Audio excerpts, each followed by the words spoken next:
एक महिला जो अपना मोबाइल रिचार्ज करने के लिए एक दुकानदार के पास पहुंचती है। जैसे ही वहां पहुंचती है, दुकानदार कहता है कि तुम पिछले दरवाजे से अंदर चली आओ। बाद में जो औरत होती है वो पिछले दरवाजे से अंदर चली जाती है और ये जो दुकानदार होता है शटर बंद करके उसी दरवाजे से अंदर चला जाता है। फिर जो होता है उसके बाद की कहानी जान आपके पैरों तले जमी खिसक जाने वाली है। नमस्कार, मैं हूं राज और आप देख रहे हैं क्राइम दुनिया की। आज की जो घटना है ये घटना है छत्तीसगढ़ बलरामपुर की। छत्तीसगढ़ बलरामपुर में एक बिहार का परिवार वहां पे भट्टे पे काम करने के लिए गया होता है। ये परिवार बहुत ही छोटा होता है। इसमें 2 बच्चे होते हैं और माता पिता होते हैं। इसमें जो पति होता है जिसका नाम होता है गुड्डू, और गुड्डू की उम्र जो होती है वो 38 साल की होती है। और गुड्डू की जो पत्नी है जिसका नाम है पुष्पा, और पुष्पा की उम्र जो होती है वो 30 साल की होती है। अब ये वहां पे भट्टे पे काम किया करते हैं, वहीं पे अपना लाइफ बिताते हैं, जिंदगी को बिताते हैं। एक दिन का वाकया होता है कि जो पुष्पा है इसके मोबाइल का रिचार्ज खत्म हो जाता है। अब जैसे ही रिचार्ज खत्म होता है ये गुड्डू से कहती है कि मेरा मोबाइल रिचार्ज करवा दो। तो गुड्डू कहता है कि हम लोगों को पैसा सप्ताह के अंत में मिलता है, तो हो सकता है मालिक सप्ताह के दिन देंगे तो हम रिचार्ज करवा देंगे। लेकिन पुष्पा को आदत होती है नेट चलाने की, वीडियो देखने की। बाद में वो गांव में निकलती है और वहां के जो औरतें होती हैं उनसे पैसा लेती है, उधार मांगती है। लेकिन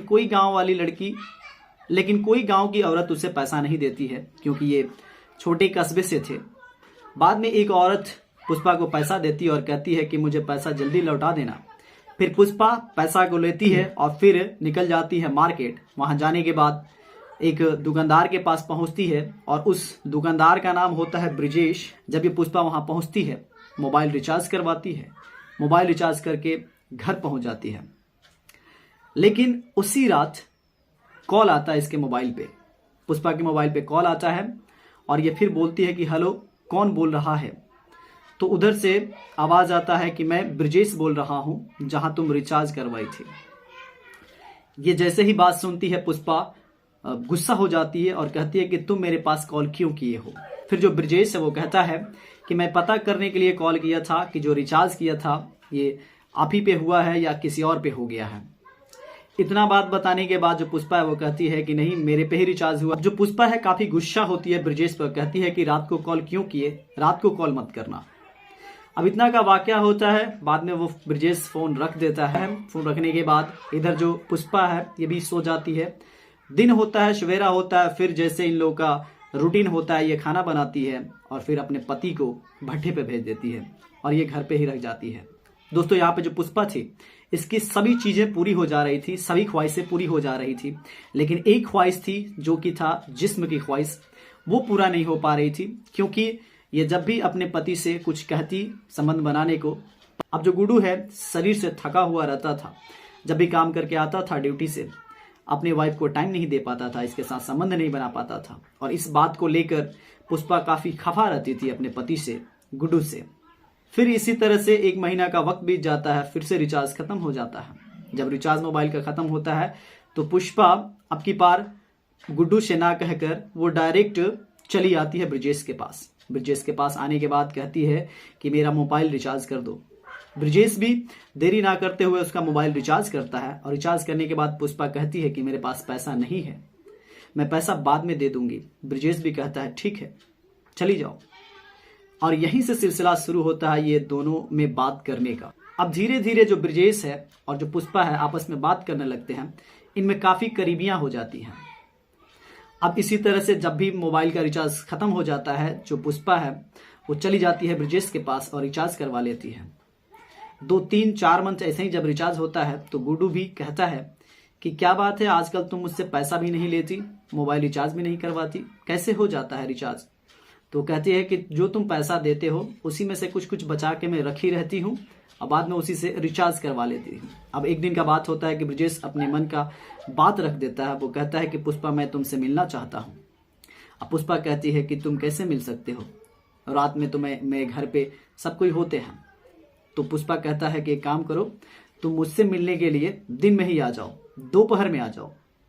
पुष्पा हर रोज की तरह आज भी वो क्या करती है, अपने पति को खाना परोसती है। खाना खिलाने के बाद भट्टे पे भेज देती है और जल्दी जल्दी सभी कामों को करके दोपहर के वक्त ब्रजेश के पास पहुंचती है। जब ब्रजेश के दुकान पे पहुंचती है तो वाकई में ब्रजेश के दुकान पे दोपहर में कोई कस्टमर नहीं होता है। अभी जैसे वहां पहुंचती है तो ब्रजेश कहता है कि पिछले दरवाजे से तुम अंदर चली आओ। अब जो पुष्पा है पिछले दरवाजे से जब अंदर जाती है तो देखती है उस कमरे में एक चौकी पड़ा हुआ है। अब वहीं पे वो रुक जाती है, बैठ जाती है और वेट करने लगती है। बाद में जो दुकानदार ब्रजेश होता है शटर को बंद करता है। शटर बंद करने के बाद ये भी उसी दरवाजे से अंदर चला जाता है और जाने के बाद ये एक दूसरे के साथ संबंध बनाते हैं। अब संबंध बनाने के बाद बनाते बनाते कुछ वक्त बीतता है, 1 घंटा 2 घंटा। तब तक पुष्पा की जो नज़र होती है दीवार पे पड़ी घड़ी पे पड़ती है। वो जब घड़ी पे देखती है तो अचानक सा उठ के बैठ जाती है और कहती है कि मुझे जाना होगा क्योंकि टाइम हो चला है मेरे पति का आने का। अब ब्रजेश उसे छोड़ता है और कहता है कि चली जाओ। जो वहाँ से पुष्पा उठती है, भागे दौड़े घर चली जाती है। फिर इसका पति आता है, फिर खाना देती है और डिनर होता है। फिर इस तरह से रातें बीत जाती है। अब एक बार ये संबंध बन गया होता है। बाद में ब्रजेश और पुष्पा ये संबंध बनाना लगातार शुरू कर देते हैं। जब जब बनाना होता है जो पुष्पा है चली जाती है ब्रजेश के दुकान पे और दोपहर में ये संबंध बनाते हैं। ये बातें गांव वाले, कस्बे वाले सबको पता चल जाता है। गांव वाला एक व्यक्ति मिलकर गुड्डू से कहता है कि गुड्डू, तुम्हारी पत्नी ब्रजेश के दुकान पे जाती है रोज दोपहर में और फिर चली आती है। गुड्डू को इस बात को कानों कानों तक पता नहीं होता है। वो इन बात पे विश्वास नहीं करता है, इग्नोर करता है। लेकिन फिर 2 दिन बाद पता चलता है कि गांववासी कोई उसी में से कहता है कि गुड्डू, तुम्हारी पत्नी ब्रजेश के दुकान पे दोपहर में आती है। गुड्डू को अजीब सा लगता है। वो कहता है कि अब मुझे देखना ही पड़ेगा। अब गुड्डू क्या करता है, बिना बताए पुष्पा को खाना खाता है और भट्ठी पे काम करने के लिए निकल जाता है। लेकिन भट्ठी पे काम करने नहीं जाता, वो वापिस आ जाता है घर पे देखने के लिए कि क्या कर रही है उसकी पत्नी। अब इस तरह से गुड्डू जो है रोज कहता है कि मैं जा रहा हूं काम करने, लेकिन वो रास्ते से चला आता है और देखना शुरू कर देता है, निगरानी रखता है, अपने घर को देखता है। लेकिन 3 दिन तक तो जो पुष्पा होती है वो ब्रजेश के पास नहीं जाती है। लेकिन चौथा दिन ये जल्दी जल्दी से फिर अपने पति को खाना खिलाकर भट्ठे पे भेज देती है और ये निकल जाती है ब्रजेश से मिलने के लिए। उस दिन भी जो गुड्डू है वो भट्ठे पे नहीं गया होता है, भट्ठे से वापिस आ जाता है और जब देखता है तो उसकी पत्नी जा रही होती है। वो भी पीछे पीछे चुपके चलना शुरू कर देता है। इसके पत्नी चौराहे पे जाती है। चौराहे पे जाने के बाद ब्रजेश के दुकान पे जाती है। वो भी पीछे पीछे आता है और फॉलो करता रहता है। फिर जो इसके पत्नी है ब्रजेश के रूम में, कमरे में चली जाती है। ब्रजेश अंदर जाता है और दरवाज़ा बंद कर देता है। बाद में गुड्डू जो आता है वहाँ पे और दरवाजे को खटखटाना शुरू कर देता है, चिल्लाता है, चीखता है, गुस्सा होता है। बाद में देखता है तो ये दोनों आपत्तिजनक अवस्था में होते हैं। गुड्डू काफ़ी परेशान और पीटना चालू कर देता है। इन दोनों को मारना पीटना चालू कर देता है। काफ़ी हल्ला होता है, भीड़ उमड़ जाती है। गांव वाले, कस्बे वाले वहाँ पे आ जाते हैं और इसी गांव कस्बे वाले में से एक दुकानदार होता है जो वहीं के स्थानीय पुलिस को कॉल कर देता है। पुलिस वहां पहुंच जाती है। पुलिस पहुंचने के बाद देखती है तो मामला लव अफेयर्स का है।